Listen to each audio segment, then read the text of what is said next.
যেদিন থেকে এই জিনিসগুলো আমাদের বাড়িতে এসেছে মা বাবা আমার সঙ্গে কথা বলাই বন্ধ করে দিয়েছে।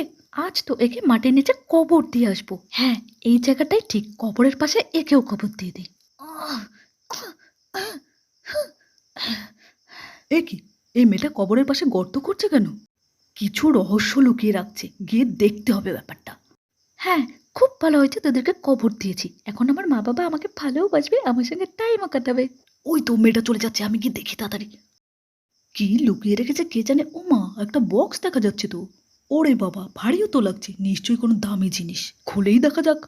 আরে, এ তো কতগুলো মোবাইল। ও মা, 1 2 3 4। না না, মেয়েটা কাজটা খারাপ করেনি। এই জবের থেকে এই আপদগুলো এসেছে না, মানুষে মানুষে কোনো সম্পর্কই নেই। এক কাজ করি, আমি আমার মোবাইলটাও দিয়ে দিই। যাক, দিয়ে দিলাম। এবার মেয়েটা যেভাবে কবর দিয়েছিল আমিও মাটি চাপা দিয়ে দিই। যা, থাক তুই এখানে। এবার তোমার মতে মেয়েটিকে ঠিক করেছে, ঠিক করলে ইয়েস লেখো, না হলে নো লেখো।